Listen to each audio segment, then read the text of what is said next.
भजे विशेष सुंदरम समस्त पाप खंडनम स्वभक्त चित्तरंजनम. Intentionally or unintentionally, both of them died in the same time. Different people were coming and she became a prostitute level. Then they all went and complained to their leader, Chanda, who was standing there. He became very angry. How come you attack our people? He came and he started attacking Vishnu Dutas. And do you know the glories of chanting at the holy name of the Lord? A Vaishya by named Parashu, and who had mastered all virtues, very good personality, very well cultured, respectable gentleman, a businessman. But by bad luck, he was suffering from cough and asthma, and he died in his youth itself. He had a beautiful wife by name Jiwanti. So once the husband was dead, she went to her father's house to stay there. So because she was in the prime of her youth, she was very much proud of her body and her beauty. And because she was longing for sexual desire, she started associating with paramours. She started associating with people of lowest category. She started going to their association. She started meeting them openly, not bothering for family, prestige, all these things and all. Relatives were warning her. She did not bother. Father spoke to her. She did not bother. So because the prestige of the family was going away, because of her inferior activities, one day father called her and said to her, such a beautiful opportunity for you, where you can engage in the service of the Lord, become a devotee with no obligation, no children, no family, no responsibility. But still you are missing this opportunity and going around haunting people, trying to enjoy the sensuous body. This is not good for you. If you want to stay in my house, if you want to have food from my if I have to take care of you, you should stop immediately all these things. But the daughter was very arrogant, very impudent, and she said, no, I am not bothered. There are many people who can take care of me. So father said, then you cannot stay in my house. You can go away from here right now, immediately. So she went away, not bothering for society, family, rules and regulations, no dharma, nothing. Shamelessly she ran out. She went to somebody's house. She was staying in their house. Then from there she got some money. She set up her own house. And every different people were coming, and she became a prostitute level, enjoying with people of all sorts of category. One day, one forest dwelling person, he was carrying one parrot. He came to the village to sell that parrot. So she became very fascinated by that parrot, and she purchased that parrot for a very heavy price. And being fascinated by that parrot and by its talk, all these things and all, she started training her like a baby, like her son. She was treating that parrot, and parrot was also following her everywhere. That parrot was giving her company, and they became so bonded with each other. The parrot somehow or other, it developed the habit of chanting the Rama's name always. So anything, always it will follow the lady, but she will always be chanting Rama, Rama. So this lady she was thinking it's a fascination. She was not thinking like a holy name. She was always thinking that parrot was like a bird which was trained to mimic people. And she was enjoying her, like how children talk and people enjoy, parents enjoy. So she was enjoying the talk of that parrot. Accidentally or unintentionally, both of them died in the same time. And that last moment, that parrot said Rama, and it died. And she heard that Rama, and she also died. So suddenly, Yamaraj instructed his Yamadutas, go and pick up these sinful people. Whenever somebody dies, the duty of Yamadutas, they come. So Yamaduta came with a huge party, headed by their leader Chanda. So when they came there, and when they tried to take away the souls, both souls, immediately Vishnu Dutas came there with their leader Satyaksha.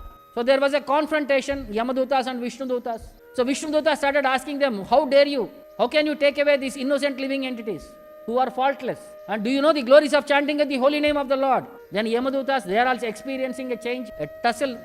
They were thinking, who are these people who are stopping us from doing our duty? In this world, the master or the in charge of this world of all the people are Yamaraj. And who are you to decry the order of Yamaraj? Has asked us to bring them back to Yamaloka.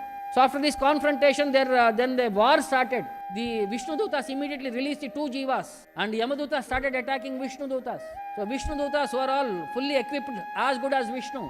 They chopped off somebody's legs, somebody's hands, somebody's head, something and all. Whichever part of the body which was accessible, they were chopping off. And they were all crying, lamenting, and running away from the battlefield, like a battlefield it was. Then they all went and complained to their leader, Chanda, who was standing there. He became very angry. How come you attack our people? He came and he started attacking Vishnu Dutas. And he started using material illusion and all these things. So Vishnu Dutas also retracted for a few steps back, and they went and complained to their leader Satyaksha. So Satyaksha immediately came there, and they fighting between Yamadutas in charge, Chanda and Satyaksha. It was in a full rage. And finally, Satyaksha attacked, punched him, gave him a hard slap, and that Chanda fell down unconscious, vomiting blood.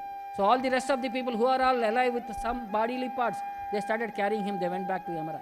And these two living entities were made to sit on an airplane, and they were all taken to Vaikuntha.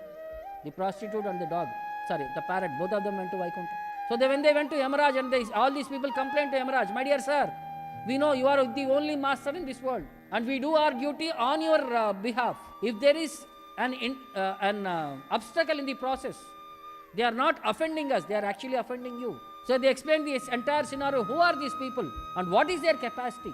How come they can control us and also take away the sinful people? They are the most sinful people.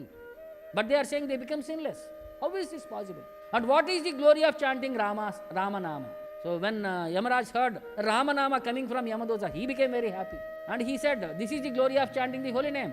Even the most sinful person, just by chanting the holy name, becomes purified, even by one time utterance. And most importantly, at the time of death, when you chant, remember the holy name of the Lord, they become liberated from all sinful activities, and they become eligible of going back to God.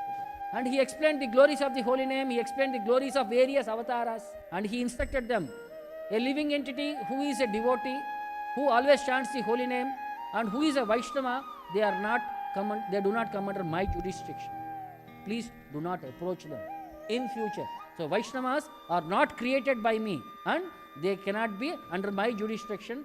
Please be careful next time onwards when you approach Vaishnavas. Then they said, how do I identify a Vaishnava? One who has tilaka, one who has kantimala, one who chants the holy name of the Lord, they are considered as Vaishnavas. Please do not approach them.